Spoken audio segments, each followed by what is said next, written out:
നമസ്കാരം. നമ്മൾ ഇന്നലെ പറഞ്ഞ ക്ലാസിന്റെ ബാക്കിയാണ്. സിമ്പിൾ പ്രസന്റ് ടെൻസ് പാസീവ് നമ്മൾ ഇന്നലെ പറഞ്ഞു കഴിഞ്ഞു. പ്രസന്റ് കണ്ടിന്യൂസ് ടെൻസ് ആണ്. പ്രസന്റ് കണ്ടിന്യൂസിന്റെ ആക്റ്റീവ് വോയിസ് ഫോമാറ്റ് ആണ് എഴുതിയിരിക്കുന്നത്. അപ്പോൾ ഒരു സെന്റൻസ് തന്നു കഴിഞ്ഞാൽ അത് പ്രസന്റ് കണ്ടിന്യൂസ് ആണ് എന്നുള്ളത് നമുക്ക് തിരിച്ചറിയാൻ പറ്റുന്നത് എങ്ങനെയാണ്?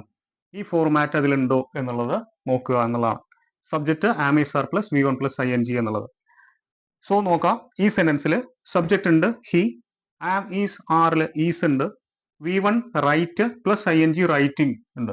അപ്പൊ ഇത് പ്രസന്റ് കണ്ടിന്യൂസ് ടെൻസ് ആണെന്ന് മനസ്സിലായി, ആക്റ്റീവ് വോയിസിലുള്ളതാണെന്നും മനസ്സിലായി. ഇനി ഇതിനെ പാസീവ് വോയിസിലേക്ക് മാറ്റുകയാണ് നമ്മൾ ചെയ്യേണ്ടത്.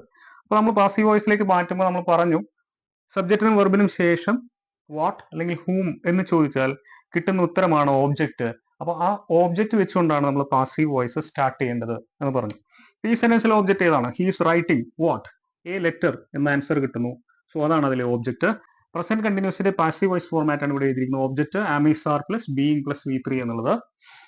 അപ്പോൾ പാസീവിലേക്ക് മാറ്റുമ്പോൾ ആദ്യം നമ്മൾ ഓബ്ജക്റ്റ് എഴുതണം എന്നുള്ളത് നമുക്കറിയാം. അതുകൊണ്ടാണ് ഓബ്ജക്റ്റിൽ തുടങ്ങിയിരിക്കുന്നത്. സോ ഓബ്ജക്റ്റ് നമ്മൾ എഴുതുന്നു എ ലെറ്റർ എന്ന് എഴുതുന്നു. Object am is are. A letter എന്നുള്ളത് സിംഗുലർ ആണോ പ്ലൂറൽ ആണോ എന്നൊക്കെ നോക്കിയിട്ട് വേണം നമ്മളിവിടെ സെലക്ട് ചെയ്യാൻ. ഇവിടെ നിന്നുള്ളത് സെലക്ട് ചെയ്യാൻ. ആം ആണോ ഈസ് ആണോ ആർ ആണോ വേണ്ടത് എന്നുള്ളത് സെലക്ട് ചെയ്യാം. അങ്ങനെ നോക്കുമ്പോൾ എ ലെറ്റർ എന്നുള്ളത് സിംഗുലർ ആണ്. സോ ഈസ് എടുത്തു, ഈസ് എഴുതി, എ ലെറ്റർ ഈസ്. ഇനി അടുത്തത് ചേർക്കേണ്ടത് ബീയിങ് ആണ്. Being, BEING, being. Continuous ടെൻസിൽ being ആണ് വരിക. പ്ലസ് V3 ആണ്. വെർബിന്റെ മൂന്നാമത്തെ രൂപം. റൈറ്റ് എന്ന വെർബിന്റെ മൂന്നാമത്തെ രൂപം റിട്ടൺ ആണ്.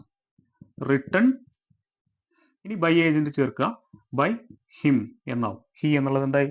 ബൈ ഹിം എന്നായി. So a letter is being written by him എന്നുള്ളതാണ് നമുക്ക് ഈ സെന്റൻസിന്റെ പാസീവ് വോയിസിലുള്ള സെന്റൻസ് ആയിട്ട് കിട്ടുക. രണ്ട് ഫോർമാറ്റുകളും പഠിച്ചു വെച്ച് കഴിഞ്ഞാൽ കൃത്യമായിട്ട് നമുക്ക് ആക്റ്റീവ് നിന്ന് പാസീവിലേക്ക് മാറ്റാൻ വളരെ എളുപ്പത്തിൽ സാധിക്കും എന്നുള്ളതാണ്.